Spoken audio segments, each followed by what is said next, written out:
आज्ञा चक्र की सूक्ष्म से भी सूक्ष्म बातों का ज्ञान करवा रहा हूँ। देखो भाई, ये आज्ञा चक्र है, ये जो हमारे षटचक्र में शिरोमणि है, सबसे उत्तम है। और जो षटचक्रों में सिद्धि प्राप्त, 5 चक्रों में सिद्धि, मूलाधार, स्वाधिष्ठान, मणिपुर, अनाहत और विशुद्ध चक्र को जागरण करने से, कुंडली जागरण करने से जो सिद्धियां प्राप्त होती है, वो सब एक इसको, किसको, आज्ञा चक्र को जागृत करने से प्राप्त हो जाती। हमें आज्ञा चक्र में ओम का जाप करना पड़ता है। किसका जाप करना पड़ता है? ओम का। ओम ओम ऐसे बढ़ जाओ शुद्ध, और बिल्कुल ओम, एकदम जो जो ओम ओम ओम ओम यूं नहीं जपना, ओम ओम इस तरह से जपो। इसके जपने से नाद उत्पन्न होता है। क्या उत्पन्न होता है? नाद उत्पन्न होता है। और इसके जपने से नाद से वायु उत्पन्न होती है। और जब नाद का और वायु में लय हो जाता है, मतलब वायु नाद में मिल जाती है, तब उसमें एकाग्रता होती है। और उस एकाग्रता से जो है वो एकदम ये जागृत, कौन सा, ये आज्ञा चक्र है नहीं, उस एकाग्रता से जागृत हो जाता है भाई। और इसमें जो है मनश्चक्र, मन चक्र है। कौन सा चक्र है? ये मन है इसमें। किसमें? ये आज्ञा चक्र, ये दोनों भौएं, ये और इसके बीच में जो प्रकृति है वो आज्ञा चक्र है। और इस आज्ञा चक्र के अंदर जो है हमें इन भौं के बीच में भ्रकुटी है। और इस भ्रकुटी में ही जो है गुठली के बराबर, किसकी गुठली, छोटा सा बोर होता है, उसकी गुठली के बराबर एक ग्रंथि, उसी को ही आज्ञा चक्र कहते हैं। और उसमें वो इतनी शक्ति निहित है जिसको, इसको मनचक्र भी कहते हैं। क्या कहते हैं? मनचक्र। क्या कहते हैं? इसको मनचक्र कहते हैं। और मनचक्र तो जानते हैं, 2 प्रकार का मन, तो एक तो सूक्ष्म मन और स्थूल मन। और स्थूल मन तो सेवन ये बाल कीजिए, लेकिन सूक्ष्म मन तो इतना तेज होता है, उसमें एक शक्ति होती, बिजली की एक कंपन होती, एक चमक होती है, उसमें 30 खर्व जो है वाट के बिजली पैदा, लेकिन इसमें उसकी एक कंपन से 4.5 करोड़ खर्व जो है वाट बिजली पैदा हो जाती है।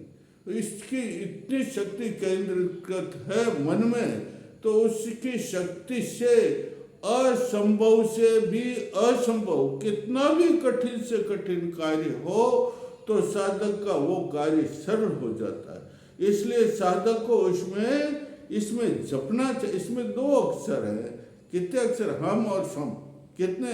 इसलिए ओम के साथ हम और सम 2 अक्षरों को जपना चाहिए, जिससे ये जो है जागृत हो जाता है। इसे मनोमय कोश भी कहते हैं। क्या कहते हैं?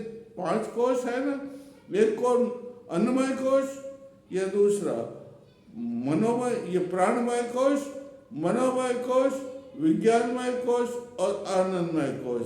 तो ये मनोमय कोश इसमें है। ये जो इसमें 2 बताए ना मैं, दल, आज्ञा चक्र में कितने होते हैं? 2 दल होते हैं।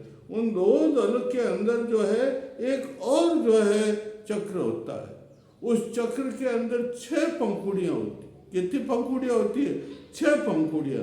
उन 6 पंखुड़ियों के ऊपर गंध, रस, रूप, स्पर्श और शब्द और एक छठा स्वप्न, ये अंकित होता है भाई। इनके ऊपर ध्यान करना चाहिए, तो ये आज्ञा चक्र जागृत हो जाता है।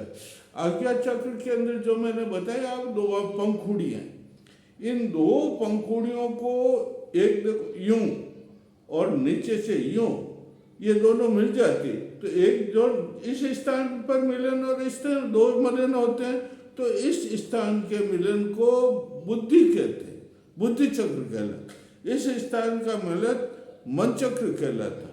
और ये बुद्धि स्थान का चक्र विज्ञान चक्र भी कहलाता। क्या कहलाता? विज्ञान चक्र भी कहलाता। इसमें हमें विशेष ध्यान रखना चाहिए। किसमें? ये चक्र है, ये विशेष आज्ञा का प्रसारण करता है। किसका प्रसारण करता? आज्ञा देता है। जो साधक इसकी साधना कर लेता है, सतत साधना, यूं नहीं थोड़े थोड़े से नहीं, सतत साधना। पंतजलि ने लिखा सतत लगातार साधना करते रहो, बीच में रुको मत। और सतत साधना करने से आप में इतनी शक्ति पैदा हो जाएगी कि आपको जो पंच कोश मैंने बताया, पंच चक्र बताए, उनकी शक्तियाँ सिद्धियाँ प्राप्त हो, इसमें एक में एक प्राप्त हो जाएगी। तो इसमें मनस चक्र भी है, बुद्धि चक्र भी है। बुद्धि चक्र और अब जब ये दोनों मिलते हैं, इनको एक त्रिकोण बनता है। त्रिकोण को ऊपर बिंदु होता है, उसको कहते हैं चित्त। क्या कहते हैं? चित्त कहते हैं भाई। वो चित्त ही जो है उसको आनंदमय कोश, 5 कोश बताए मैंने आपको। कितने कोश बताए? अन्नमय, प्राणमय, मनोमय, बुद्धि चक्र को मनोमय और विज्ञानमय कोश, और वो उसको आनंदमय कोश कहते हैं। आनंद चित्त जो है ना, उस चित्त को, किसको? चित्त को आनंदमय कोश कहते हैं।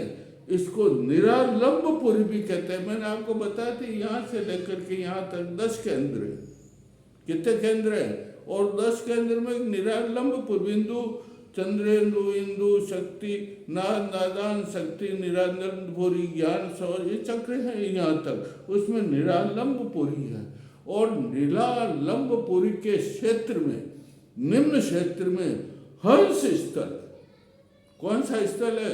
हंस जिसे कहते हैं, वो स्थल है हंस। और उस हंस स्थल के अंदर 3 प्रकार के गुण होते हैं योग शास्त्र में। कौन से 3 प्रकार के गुण? सत्व, रज और तम।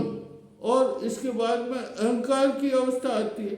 तो सत्व रज तो खत्म हो जाते हैं, लेकिन सत्व में अहंकार, सत्वावस्था जिसे अहंकार की बताया ना मैंने कल आपको कि 4 प्रकार की समाधि होती है, वितर्क, विचारानंद और अस्मिता। तो इसमें अस्मिता नाम की समाधि, कौन सी समाधि? अस्मिता। अस्मिता किसे कहते हैं? केवल 3 गुणों में से केवल सत्व गुण रहता है। कौन सा गुण रहता है? और केवल जपते हैं अस्मि अस्मि अस्मि अस्मि अस्मि अस्मि, ये जो है उसमें। और सोहम सोहम, कौन सा मंत्र जपते हैं? सोहम सोहम सोहम, ये मंत्र जपते हैं। तो इसमें अस्मिता नाम की समाधि लग जाती है। और अस्मिता नाम की समाधि को विदेह समाधि भी कहते हैं। विदेह का मतलब आदमी काम तो करता है, गीता में लिखा है नहीं, कृष्ण भगवान कहते हैं नहीं, अरे तू कर्म तो कर, जीवन निर्वाह के लिए कर्म तो करना पड़ता है, लेकिन इस देह का ध्यान मत रख। वो कर्म कर, निष्काम कर और वो सारा कर्म का फल मुझ में समर्पित कर देते। तो कर्म तो करना पड़ता है भाई। तो इस कर्म को जो इसमें जो हम ओम जपते हैं, क्या जपते हैं? ओम के अंदर जो अ उ में 3 अक्षर होते हैं और उसके ऊपर नाद होता है और बिंदु, ये सब मिल करके ओम बनता है। क्या बनता है? ओम अ उ म, ये चंद्र बिंदु, बिंदु के ऊपर बिंदु और नाद, ये 5 मिल करके क्या बनता है? ओम ओम ओम। और इस आज्ञा चक्र के अंदर सबसे बड़ी बात बता देता हूं मैं, गुरु चक्र। इतने चक्र सूक्ष्म होते हैं, लेकिन इसके अलावा एक गुरु चक्र भी होता है। गुरु चक्र, अरे गुरु की साधना करनी पड़ती है। गुरु को जब तो योग शास्त्र में लिखा हुआ है, संत कबीर ने भी कहता है कि गुरु के बिना ये ज्ञान प्राप्त दुर्लभ ज्ञान है। ये जो ज्ञान है आज्ञा चक्र का और इनकी सिद्धियां प्राप्त करने का दुर्लभ ज्ञान, वाक सिद्धि प्राप्त हो जाती। वाक सिद्धि का मतलब जानते हो? आज्ञा चक्र की साधना करने। वाक सिद्धि का मतलब मन सा वाचा कर, मन से जो कुछ भी कह दिया वो सब एकदम पूर्ण हो जाता, इसे वाक सिद्धि कहते हैं। तो वाक सिद्धि प्राप्त हो जाती है। तो गुरु चक्र, गुरु एक ऐसी चीज है, गुरु जब प्रसन्न हो जाता है साधक के ऊपर, देखो तो गुरु चक्र जागृत हो जाता है। गुरु चक्र जागृत होने से साधक का शरीर पूरा दिव्यमय, बड़ा अखंड अक्षर ज्योतिमय प्रकाशमय हो जाता है। और जो है इसके लेकिन इसके लिए भी काम करना पड़ता है। सविता साधना करनी पड़ती है। सविता साधना का मतलब सूर्य हो, किसको जपना पड़ता है? सूर्य मंत्र है गायत्री मंत्र। कौन सा मंत्र? गायत्री मंत्र को जपना पड़ता है। गायत्री मंत्र का जब आप कोई भी अनिष्ट हो, कोई भी खराब काम हो, कोई भी वायु शक्ति लग जाए, तो एक ये मंत्र एक ऐसा है, विश्व में हमारे ऋषि मुनियों ने बहुत तपस्या करके आज्ञा चक्र को सिद्ध करके इस मंत्र को प्रकट किया था। वेद में है, ऋग्वेद में ये मंत्र है, ओम भूर्भुवः, अरे भू भुव ये, और स्व मणिपुर, स्वर्ग लोग, महलोक और जनलोक, ये तपलोक कहलाता। क्या कहलाता है? इसको क्या कहते हैं? आगे चक्र को तपलोक।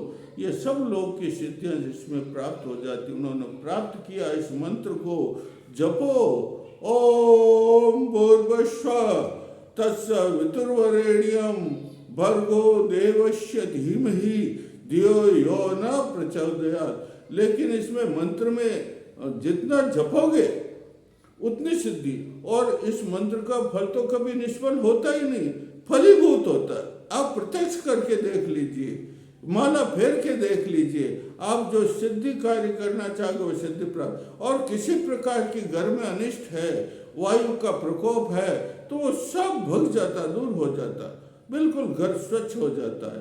इसलिए इसका जाप करना चाहिए, और इसका नित्य जाप करो तो आपको जो आज्ञा चक्र जागृत हो जाएगा। एक और भी है, राम ह्रीं रोम स सूर्याय नमः, राम ह्रीं रोम स सूर्याय नमः जपो तो ये मंत्र जो है सिद्धि जागृत सिद्ध हो जाता। मैं कल आपको इसके बारे में और बातें बताऊंगा। बोलिए जय श्री राम, जय श्री राम, जय।